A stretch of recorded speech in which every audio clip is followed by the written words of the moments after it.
Hello, so tuturuan ko kayo ng price action ng 1 minute. Okay?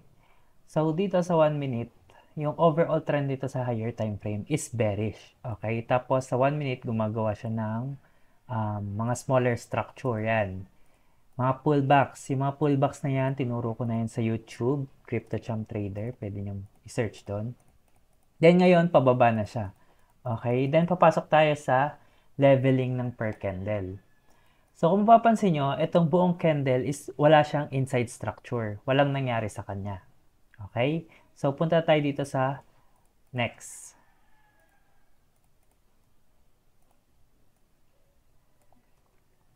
Sa number 2 level. Okay? Dito makikita nyo yung labanan ng buyer at seller. So count nyo lang yung candle, majority yung red. So panalo yung red, bumaba. Parang ganon. Okay? So it means pullback lang to sa 1 minute. So, ganito yung pullback niya.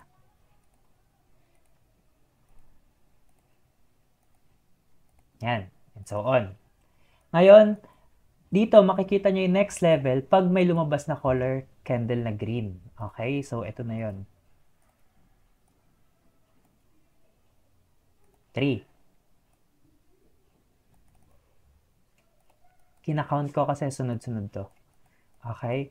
So, within this area, dyan yung malalaman na majority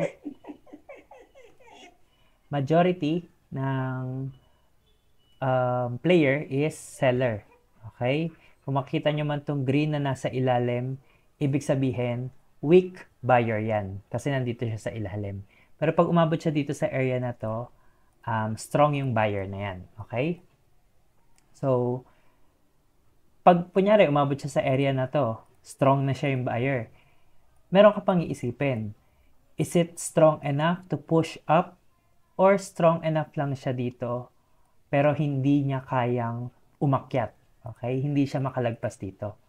So, if strong na si buyer, nandito siya sa area na to, pero hindi siya makalagpas, still seller pa rin ang in control. Then, ano yung lesson mo dito? Count the candles. 1, 2, 3. Okay? 3 candle to. Ibig sabihin, itong buong candle na to, yan, hanggang sa ilalim, okay, sa higher time frame, walang color green dyan. Okay? So, majority pa rin ang red. So, let's see.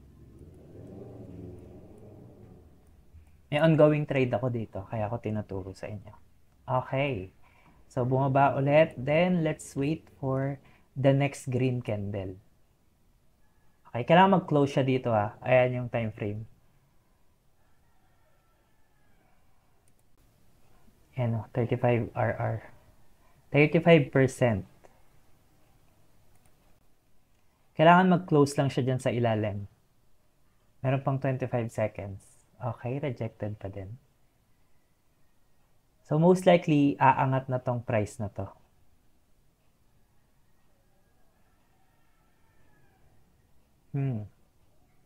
Titipi ko na to. Wait lang. 7, 6, 5, 4, 3, 2, 1. Pag nag-close dyan, next, okay, pumasok. So, green na yung next candle. Sana bumaba siya. Okay, yan. Okay. So, wala pa tayong level 4 ah. Valid, valid. Dapat yan, hindi yan mag-close dito sa loob. Pag nireject yan sa baba, ibig sabihin, it's buyer time naman. Or, time for pullback. So, antay natin, 36 seconds. I hope mag-close siya sa ilalim. 16, 15, 14, 13. So, inside lang yung nangyayari dito ha. Inside bar. Okay? Inside bar, pero mas malakas ang buyer dyan kasi tumulak tapos color green.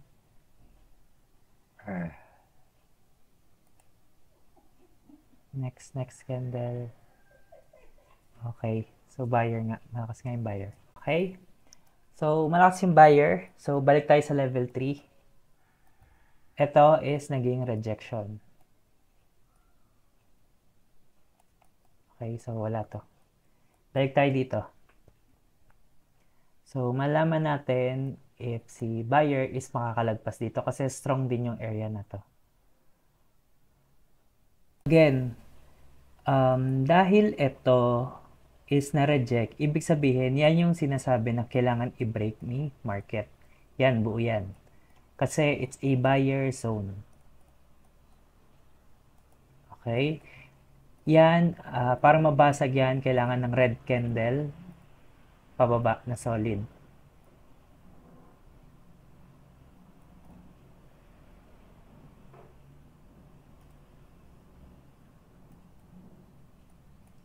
Let's see.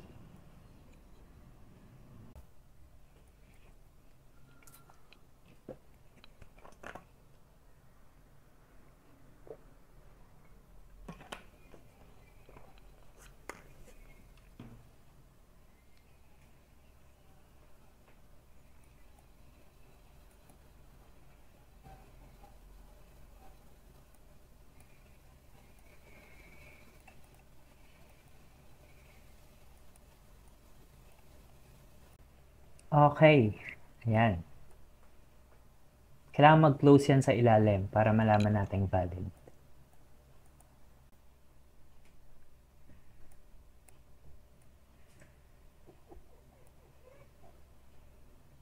Usually, pag natapos tong time frame na to, hindi yan, lagi siya magkakaroon ng reaction yan o rejection. So yan, pangalawa naman. Kailangan niya makalagpas dito sa low na to para masabing valid siya na downtrend. Okay? Kailangan makalagpas siya dito. Yung red na yan, makalagpas yan dito. Okay?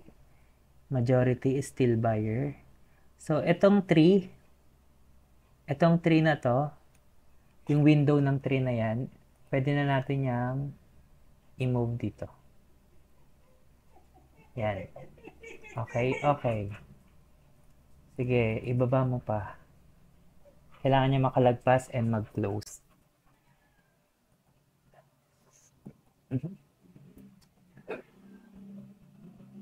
Okay. Sige, valid pa. Continue. Paano mo naman malalaman na majority yung seller? First is sa bilang ng candle. Okay? Mas lamang yung seller dyan. At gusto talaga nila bumaba. Kumbaga sa area na to, let's say yan, box yan na number 3. Sa area na to is, yung seller is paganyan. Okay? Lamang na sila pababa. Next thing is, makikita mo yung mga high dito ng buyer. Hindi na sila nagkikreate ng another high. So, yan. Continue pa rin siya pababa. Attempting. Okay? Testing the waters. So, yan. Ito, kung mag-pump man yan, hindi na yan lalagpas dito. So, hanggang dito lang yan if ever. Yan. Hanggang dyan lang din yan. So, move ko tong 3.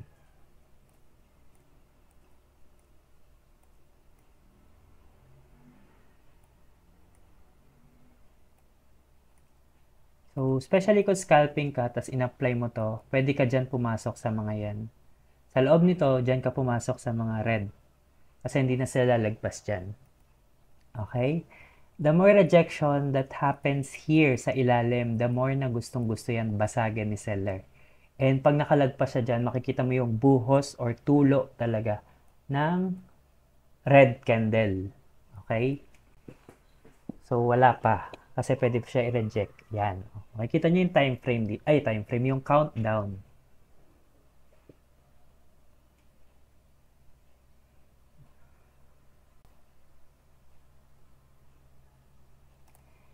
Pag ito nag-close guys, yung yan, tas nandito yung body, ililipat ko tong color black. Okay? Ito yung magiging valid body niya. Minumove ko yung 3 ha. Yan. Sa body ako nagre-refer.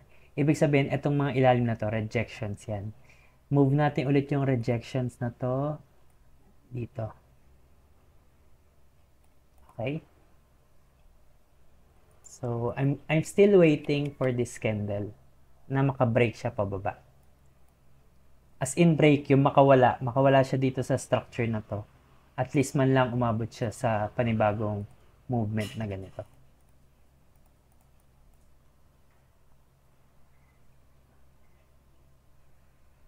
Lumalaban yung buyer pero hindi sila makalabas. Okay, valid pa rin. Yan, sa loob niyan, ganun pa rin yan. Okay, nasa loob lang sila. In short, sa loob niyan, meron ganyan. 3, tapos another dito, yan. Yan, 1, 2, 3. Bababa na to. Mabakan na. Okay, sige. Ituloy mo. Usually, rejections lang din yan eh. Pero strong yan. Basta strong yung rejection. Strong na liquidity yan. Okay. Ang ganda ng mga price action na yan. No? Basta ganun yung market. Yung pagkaka-reject. Butas yan mamaya.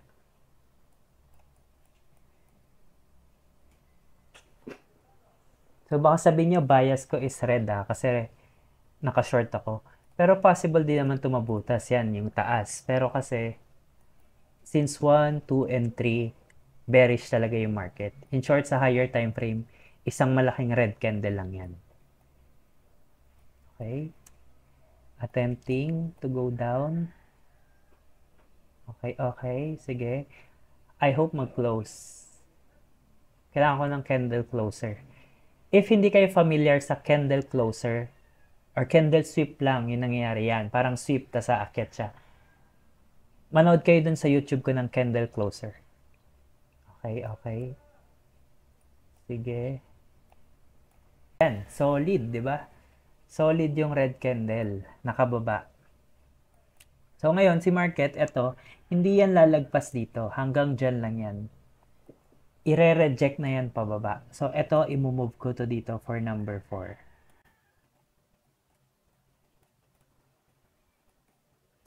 Okay. So, check na to.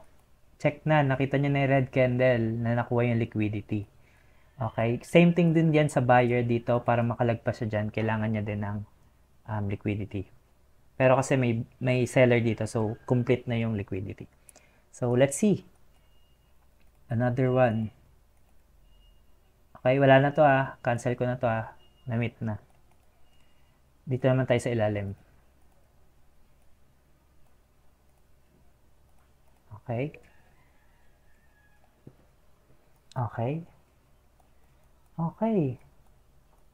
Clean. I hope mag-close siya dyan. Itong green na to is magiging rejection yan from the green candle. Kunyari may green candle dito na umaakyat, magiging rejection to kasi red na yan sa pagpataas. Okay?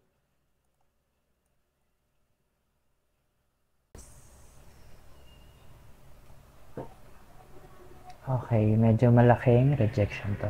1,015 minutes. Okay, so wait lang. Punta ako sa 15 minutes. May papakita ko sa inyo. 30 minutes pala. Yan, okay. Itong area na to, nakababa na si seller. Ayan, bumaba na siya. Pakita ko sa inyo mas malinaw. Ayan. Okay. Nakuha na yung momentum, solid, nakababa na. So, pwede ko na yan i-short all the way dito. Kung gugustuhin ko. Okay, maganda na yung entry ko. Kasi sa 1 minute ako nang pumasok. So, yan, nasa baba na siya. So, tuloy-tuloy na to.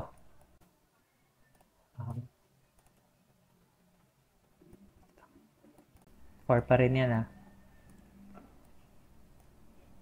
kung may question kayo about sa numbering na ginagawa ko, is kinukuha ko lang yung range kung saan nagte-trade si market. Okay? Ayun yung may reaction pa, hindi siya naiwan. So, yan. This green candle will be rejected in this area. In this area. Kasi dyan, puro seller. Okay. Ito, nakalabas na to. Ito na yung another, kailangan niyang i-break. Same thing.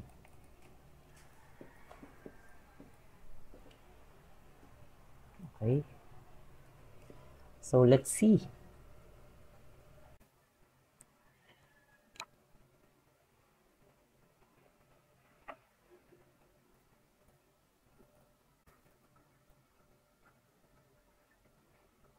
So, if nahihirapan kayo gawin to guys, mag-practice kayo sa 1 minute. Okay? I-test nyo kung ano na yung knowledge nyo sa pagbabasa ng candles. Okay? Actually, ine-example ko lang sa inyo kaya ko nilalagyan ng trend lines, pero nababasa ko yan ng ganito lang. Naka-level na sa akin yan. So, for your understanding lang to, kaya ko ginagawa.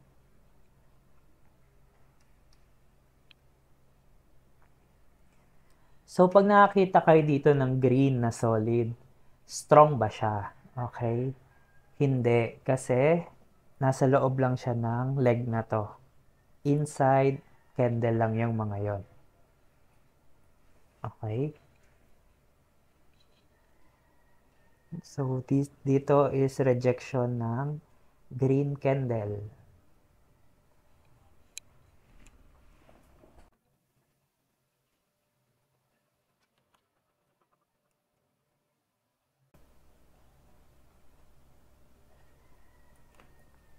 So, nag-long ako sa area na to.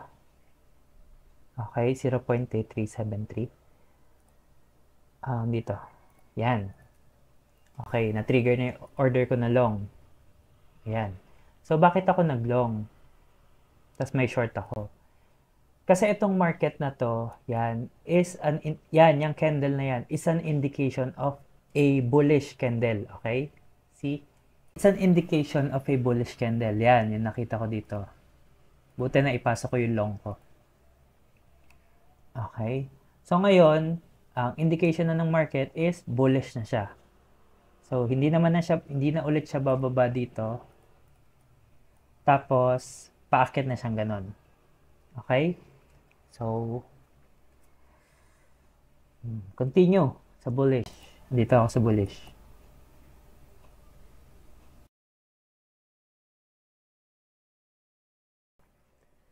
Okay, so, price action. Tignan nyo. 1 minute. Ganitong galaw ng candle, yan. Ito lang, tignan nyo. Okay, this is a bearish price action. Okay? Sa sobrang lakas ng indication na to, lalagpas yan dito. Okay? The more mong pinipigilan, the more siyang nagpupumiglas. So yan, makikita mo lahat na rejection, ibig sabihin, seller, tinutulak ng tinutulak. Okay? Pinupudpud siya, kumaga minamartiryo. Hinahammer siya pababa. Ngayon, yung nilagpasan niya, okay, significant area yan, kaya siya hirap lumagpas dyan. Ayan. So, dito, body, tapos dito nire-reject. Tapos ngayon nakalagpas na siya, so rejection na ulit tong area na to. So, dito, ito yung strong area na kailangan ng malalaking red candle. So, ito yun. Yan. Ang nakaharang dyan, orders ng mga buyer. Okay? Ngayon, para mabasag yan ng seller, kailangan niya ng malaking orders din. Malaking selling pressure din. Okay? Ano ang valid na itsura ng candle na babasag dyan? Ang valid na candle na itsura na babasag dyan is ganyan. Magko-close siya sa ilalim. Okay? Lalagpasan niya lang yan. Okay? So, let's see. Tinatawag ko yun sa Telegram na momentum breakdown. Okay? since itong mga buyer na to is pending orders na nandito. So, in order to break down, sorry, kailangan ng momentum. So, healthy seller yan ha. Kita nyo yung price ng seller. Sobrang healthy.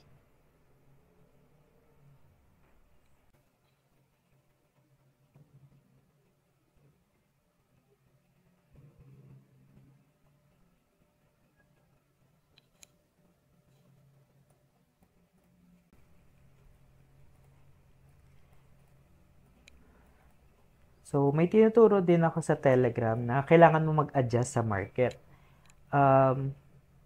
Dahil sinabi ko na ito is kailangan niya bumagsak dito, doesn't mean nababagsak na siya. Okay? Itong itsura naman na to is a strong form of a bullish price action. Okay? Let's see, pag nireject yan. Okay yan. Bullish price action yan. Parang ganito yan.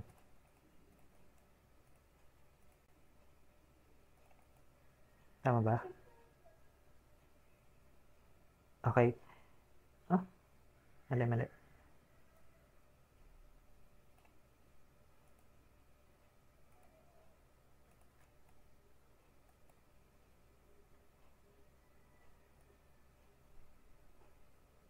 Hello. Paano ba yun?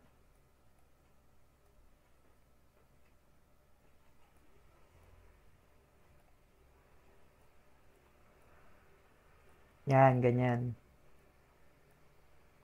Okay. Ito, strong selling